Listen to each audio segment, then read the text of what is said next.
അജപാലകൻ ഇന്നും മെയ് മാസം 30 ശനിയാഴ്ച വിശുദ്ധ കുർബാനയിലെ വായന മർക്കോസിൻ്റെ സുവിശേഷം 13 അധ്യായത്തിൽ 9 മുതൽ.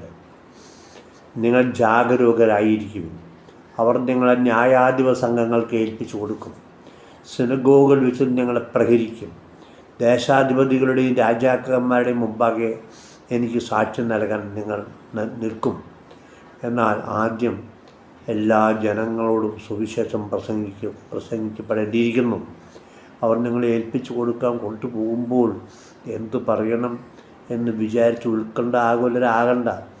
ആ സമയത്ത് നിങ്ങൾക്ക് ലഭിക്കുന്ന എന്തോ അത് സംസാരിക്കുവിൻ.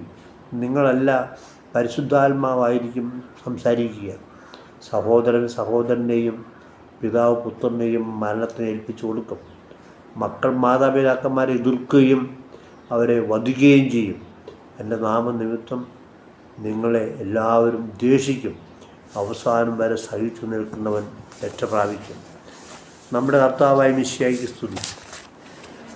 സ്നേഹം നിറഞ്ഞവരെ, ഇന്നത്തെ സുവിശേഷത്തിൻ്റെ സന്ദേശം പരിശുദ്ധാത്മാവ് നിങ്ങളിലോട് സംസാരിക്കുമെന്നാണ്. സുവിശേഷ പ്രസംഗത്തിലൂടെ പരിശുദ്ധാത്മാവ് സംസാരിക്കുന്ന 4 മേഖലകൾ ഇന്നത്തെ വായനയിൽ നമ്മൾ മനസ്സിലാക്കുന്നു. 1, എല്ലാ ജനതകളോടും. 2, സിനഗോഗുകൾ. 3, ന്യായാധിപ സംഘങ്ങൾ. 4, ദേശാധിപതികൾ, രാജാക്കന്മാർ. പ്രസംഗിക്കുന്നത് സുവിശേഷ പ്രഘോഷങ്ങളിലൂടെ ആണെങ്കിലും പ്രസംഗിക്കുന്നത് പരിശുദ്ധാത്മാവാണ്.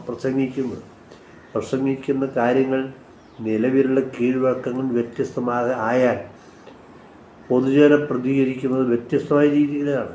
കുറേ പേർ സ്വീകരിക്കും, വിശ്വസിക്കുകയും ചെയ്യും. കുറേ പേർ സംശയിക്കും, വിശ്വസിക്കാൻ അമാന്തിക്കും. കുറേ പേർ എതിർക്കും, നിയമത്തിന് വഴിക്ക് പോകും. അവസാനമായിട്ട് നിയമ നടപടിയിലെ കലാശമാണ് രാജാവിൻ്റെ ഇടപെടൽ. കൊല്ലുവാനും വെറുതെ വിടുവാനും അധികാരമുള്ളവരാണ് രാജാവ്. യേശു ദൈവരാജ്യം പ്രഘോഷിച്ചപ്പോഴും ഈ 4 സ്റ്റെപ്പുകൾ നമ്മൾ കാണുന്നുണ്ട്. യേശു സുവിശേഷം പ്രസംഗിച്ചപ്പോൾ അനേകർ യേശു വിശ്വസിച്ചു. എന്നാൽ വിശ്വസിക്കാത്തവരുമുണ്ട്. വിശ്വസിക്കുന്നവർ പ്രബലർ നിയമത്തിൻ്റെ വഴിയിലേക്ക് തിരിഞ്ഞു. മതനിയമങ്ങളെ ലംഘിച്ചപ്പോൾ മതാധികാരി ഇടപെട്ടു. മതാധികാരിയുടെ ശുപാർശപ്രകാരം രാഷ്ട്രീയ അധികാരികൾ ഇടപെട്ടു. സമൂഹത്തിനും രാഷ്ട്രത്തിനും ഹാനികരമാണെന്ന് കണ്ടാൽ അന്തിമ തീരുമാനം രാഷ്ട്രീയ അധികാരികൾ എടുക്കും. നിർണായകമായി തീരുമാനമെടുക്കുന്നത് അവരാണ്. യേശുവിൻ്റെ കാലത്ത് പീലാത്തോസാണ് നിർണായകമായി തീരുമാനമെടുക്കാനുള്ളവൻ.